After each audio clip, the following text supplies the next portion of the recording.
Hi, my name is Jake Kim, and today I want to talk about how consistency is king. I came across the phrase consistency is king when I was actually reading and looking at various things about exercise, actually. And I'm somebody who can try to find the best thing and research it. And then if I just do that thing, I'll kind of trick the system or I'll find a way to shortcut the process so that I can get results quicker without as much effort.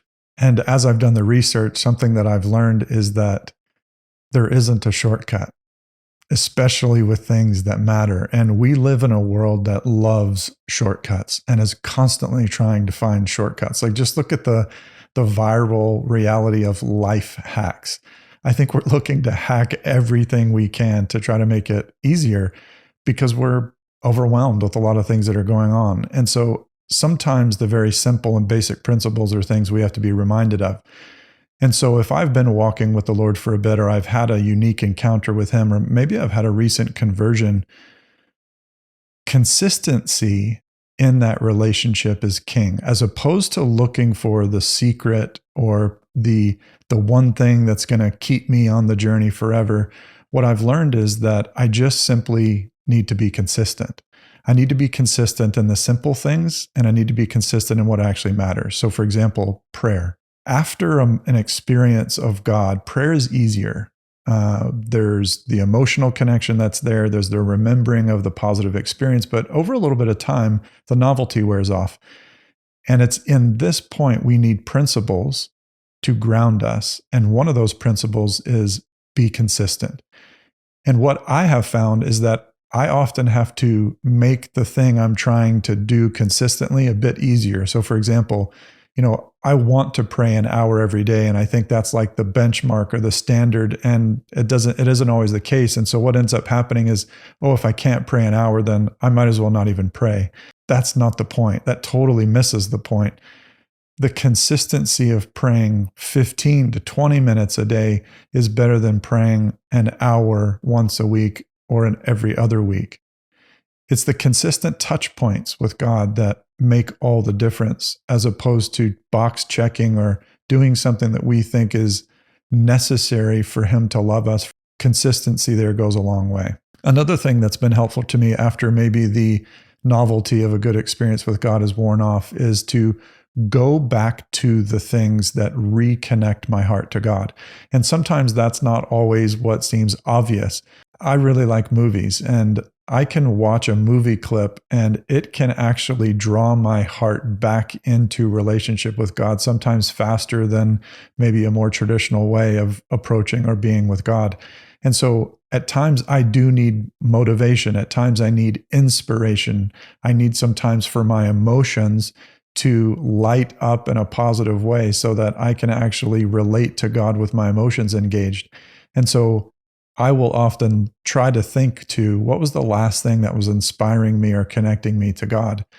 And that's been very helpful because it just reconnects, and then I can springboard from that back into consistent prayer relationship with God.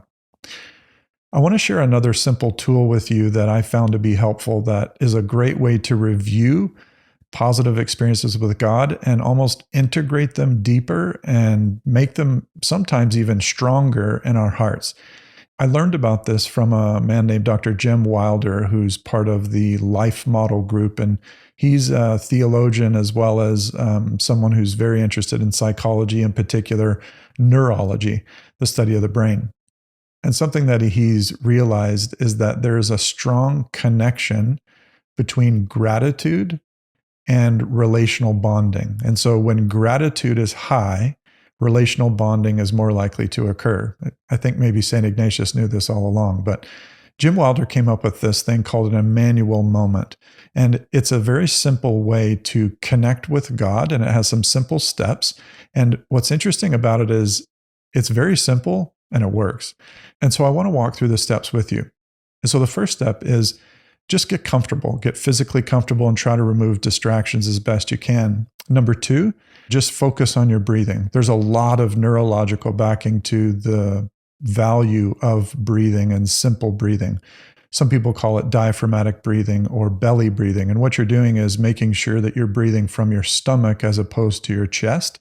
And that actually activates something called your parasympathetic nervous system, which is more of the relaxation part of your nervous system as opposed to the adrenaline and fight, flight, freeze kind of response. And so breathing is a very simple way to activate this parasympathetic system. Why does that matter?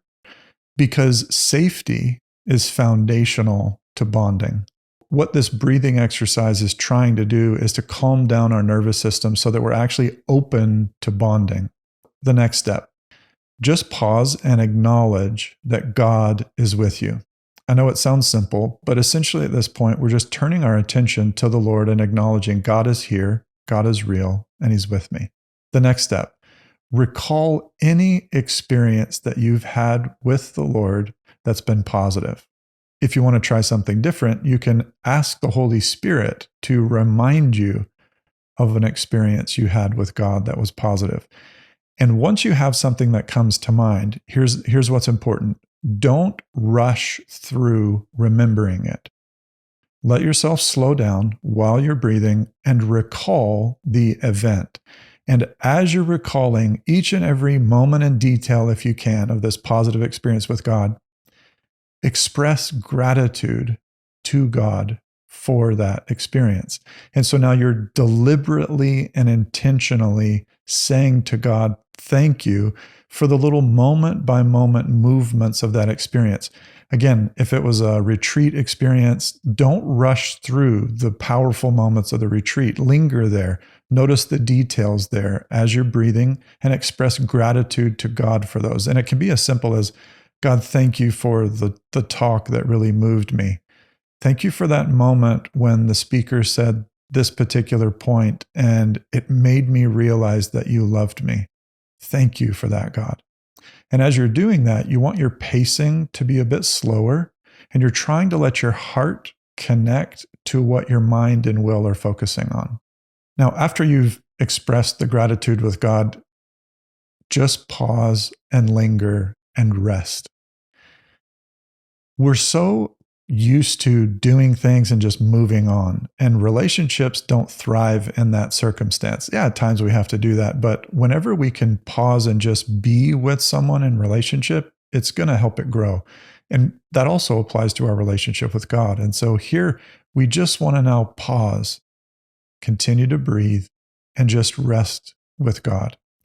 The goal of all of this is connection and safety. And how we're doing that is through neurological and natural ways as well as spiritual ways. And that's human. That's what it means to be human, is physical and spiritual.